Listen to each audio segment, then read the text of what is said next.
Good morning, good afternoon, good evening, good night, good day. That's to you. That's depending where you are in the world. I'm in London, live here in London. It is a Sunday evening. We're doing our nighttime devotion. The devotional is called Conflict and Courage. The title today, Only God Could Do It. The script reading comes from Joshua chapter 6, verse 5. All the people shall shout with a great shout, and the wall of the city shall fall down flat.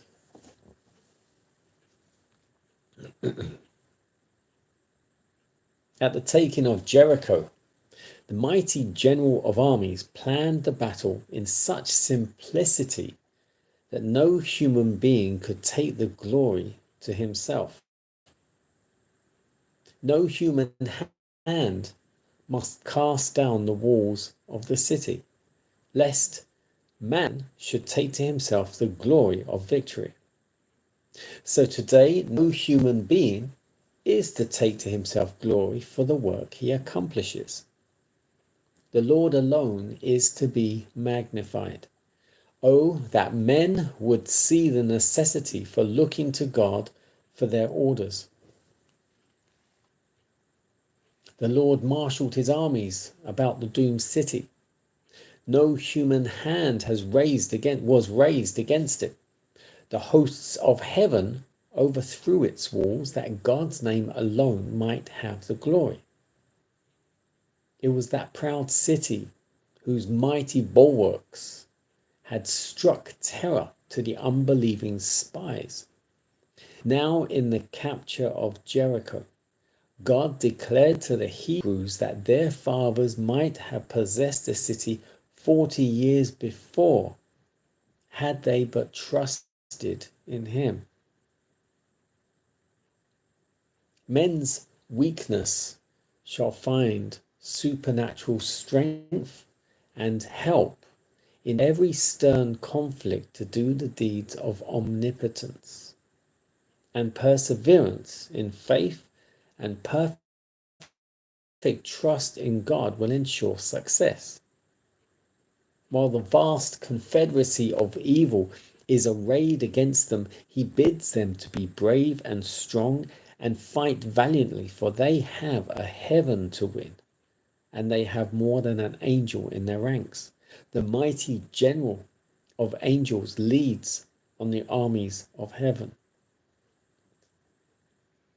As on the occasion of the taking of Jericho, not one of the armies of Israel could boast of exercising their finite strength to overthrow the walls of the city.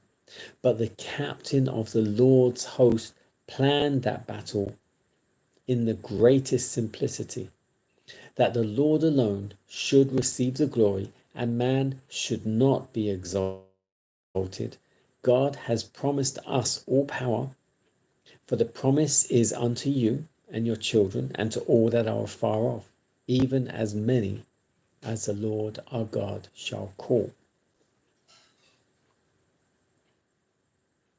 There must be continual faith and trust in the captain of our salvation. We must obey his orders, and the walls of Jericho came down as a result of obeying orders.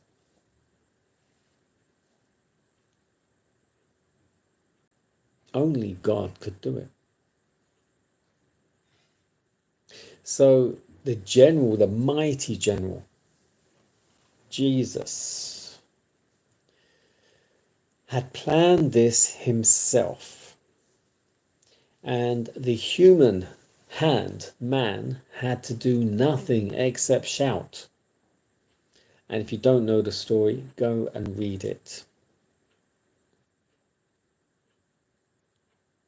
Because God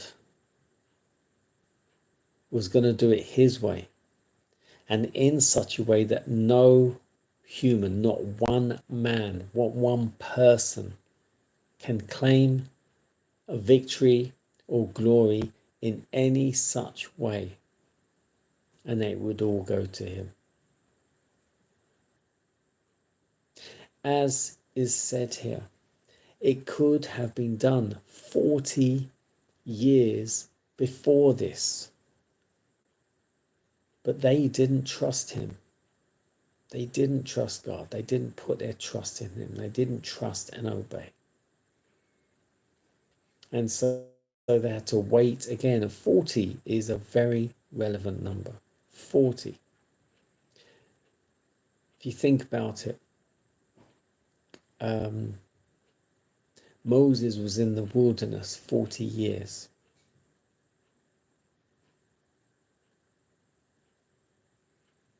They were Israelites when they came out of Egypt, wandered the wilderness 40 years.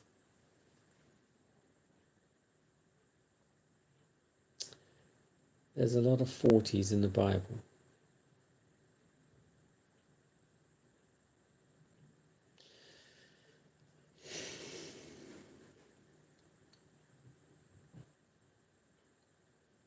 There must be continual faith and trust in the captain of our salvation, who is Jesus the Christ.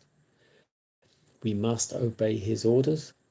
The walls of Jericho came down as a result of obeying those orders. We are no different. We need to listen to the Spirit of God. We need to trust him and obey him. It is the Spirit of God himself.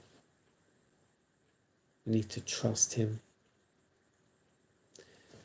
and obey him.